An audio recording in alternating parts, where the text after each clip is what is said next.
In our last episode, the Sultan's paranoia chained the fleet in the Golden Horn. His navy rusted, his soldiers whispered of rebellion, and Germany's Kaiser arrived as a friend, Hacha Wilhelm, the pilgrim Kaiser who promised partnership where others offered pity. Now Abdulhamid turns inward. If he cannot dominate the world beyond his shores, he will control the one within. This is road to destruction, the world wars. From his fortress atop Yildiz Hill, Abdulhamid ruled an empire through curtains and corridors. Ministers came and went like ghosts. Messages passed through servants and secretaries. Even his council meetings were staged, with hidden screens so the Sultan could watch unseen. He trusted few, saw plots everywhere, and rarely left the palace grounds. Yet, even in isolation, he built. Yildiz Palace became a prison world in miniature, a city of mosques, workshops, gardens, and schools. Within those walls he gathered engineers, clerks, and spies. He read dispatches, corrected reports in red ink, and personally approved which books could cross the frontier. Outside, his empire faltered. Inside, he crafted the illusion of control, and still the same pattern endured.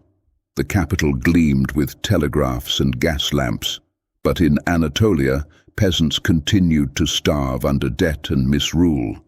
The empire modernized, but always to sustain obedience. The Hijaz Railway, begun in 1900, was his proudest symbol, a sacred artery meant to unite the Muslim world from Damascus to Medina. Funded by donations from India to Java, it was heralded as the caliph's triumph. But again the surface deceived. The line carried pilgrims more easily than grain. Its steel rails bound the empire symbolically, not economically. Every reform echoed a failed reform. New schools produced more clerks than craftsmen. Every teacher was an informant, every classroom a shrine to loyalty. And the same poverty, the same revolts, the same whispers of sedition spread as before. The Sultan's spies listened to it all. His secret police network, the Hafiya Teşkilatı, reached into every cafe and barracks. Fehim Pasha ruled Istanbul's streets like a gang lord, silencing dissent. Shakir Pasha oversaw informers across the provinces. Exiles vanished in Europe, students were dragged from dormitories at night, and even interpreters in foreign embassies reported to Yildiz. Abdulhamid justified it as survival. The empire, he told his council, was not sick, merely surrounded by thieves. He made the caliphate itself his shield. Pan-Islamic propaganda flooded the mosques.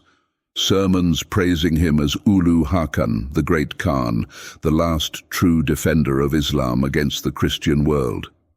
Faith became diplomacy. When the Boxer Rebellion erupted in China, the Kaiser begged the Caliph to urge Muslim soldiers there to stay loyal to their European masters.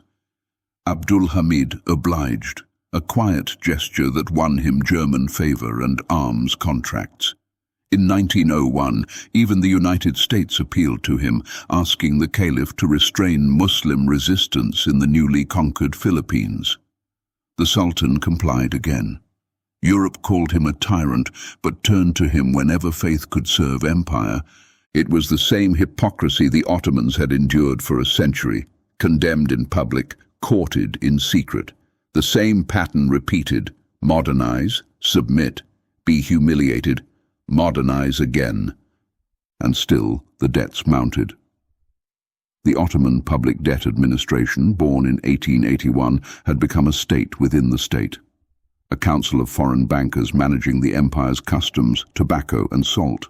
Their offices rose higher than Ottoman ministries. Their ledgers carried more weight than decrees. Each year, more revenue flowed to London and Paris, while the Sultan's treasury shrank. Even the triumphs of the 1890s carried humiliation. Electric lights illuminated the mosques. Telephones connected ministries, all built on European loans. Abdulhamid's architects and engineers were foreign, his railways financed by creditors, his empire mortgaged to survive another day. He had become, as one diplomat sneered, the master of an empire he does not own.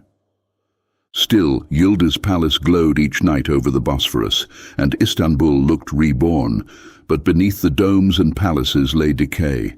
Tax collectors bled the provinces, refugees from the Balkans and the Caucasus crowded the streets. Famine and resentment spread through Anatolia. In the cafes of Salonika and Beirut, exiled officers whispered of liberty, of revenge, of a new order to sweep away the Red Sultan's rule. History was repeating, the same illusions, the same fears, the same downward spiral dressed in new uniforms, and by century's end, the empire's real palace was not in Istanbul, but in the marble offices of the Public Debt Administration.